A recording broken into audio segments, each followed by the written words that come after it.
ஆண்டவரும் இரட்சகருமான இயேசு கிறிஸ்துவின் ஈடு இணையற்ற நாமத்தில் அன்றன்றுள்ள அப்பம் வாசகர்களுக்கு எங்கள் அன்பின் வாழ்த்துக்கள்.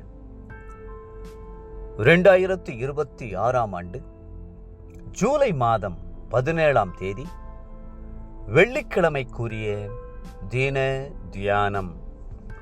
இன்றைய தலைப்பு இன்றைக்கே மேன்மை. யோசுவா 3:7 சொல்லுகிறது, கர்த்தர் யோசுவாவை நோக்கி, நான் மோசேயோடே இருந்தது போல உன்னோடும் இருக்கிறேன் என்பதை இஸ்ரவேலர் எல்லாரும் அறியும்படிக்கு இன்று அவர்கள் கண்களுக்கு முன்பாக உன்னை மேன்மைப்படுத்துவேன். இன்று உங்களை மேன்மைப்படுத்துவேன் என்று கர்த்தர் வைராக்கியமாய் சொல்லுகிறார். கர்த்தர் உங்களை உயர்த்தி மேன்மைப்படுத்தும் போது எந்த மனிதனாலும் உங்களை ஒதுக்கி கீழ்ப்படுத்தவே முடியாது. கர்த்தர் தருகிற மேன்மை நிரந்தரமானதும் மேன்மையானதுமாகும்.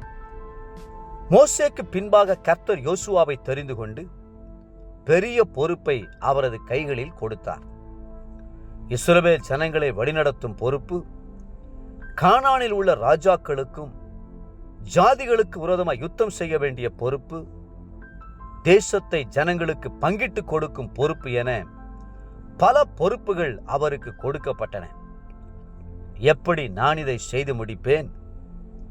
ஜனங்களோ முரட்டாட்டமான முறுமுறுக்கிற ஜனங்களாய் இருக்கிறார்களே, அவர்கள் எப்படி எனக்கு கீழ்ப்பட்டிருப்பார்கள் என்று கலங்கிய யோசுவாவை கர்த்தர் மனதுருக்கத்தோடு நோக்கி பார்த்து, உன்னை மேன்மைப்படுத்துவேன் என்றார். அவர் சொன்னபடியே யோசுவாவை அன்றைக்கு மேன்மைப்படுத்தினார். ஆம், கர்த்தர் உங்களையும் உயர்த்தவும் மேன்மைப்படுத்தவும் சித்தமாயிருக்கிறார். அது ஒருவேளை ஒரு பதவி உயர்வாய் இருக்கலாம், அல்லது புதிய பொறுப்புகள், உத்தரவாதங்கள் உங்களுக்கு தரப்படலாம். கர்த்தருடைய கண்களிலே உங்களுக்கு தயவு கிடைத்திருக்கிறதுனால் அதை இன்றைக்கே செய்தருளுவார். வேதம் சொல்கிறது, 1 நாளாகமம் 29:12 எவரையும் மேன்மைப்படுத்தவும் பலப்படுத்தவும் உம்முடைய கரத்தினால் ஆகும். ஆனால் நாம் செய்ய வேண்டிய காரியம் ஒன்றுண்டு, அவருடைய பலத்த கரத்தில் தாழ்மையோடு அடங்கியிருக்க வேண்டும் என்பதே அது. மேலும் அவர் சத்தத்திற்கு உண்மையாய் செவி கொடுப்பாயானால் உன் தேவனாகிய கர்த்தர் பூமியில் உள்ள சகல ஜாதிகளிலும் உன்னை மேன்மையாக வைப்பார் என்று வேதம் சொல்லுகிறது. உபாகமம் 28:1. சிலரை கர்த்தர் மேன்மைப்படுத்தும் போது மனம் மேட்டிமையாகி விடுகிறார்கள். நேபுகாத் நேச்சாருக்கு கர்த்தர் கனத்தையும் மகிமையும் மேன்மையும் கொடுத்த போது அவர் தன்னை தாழ்த்தாமல் பெருமை அடைந்து விட்டார்.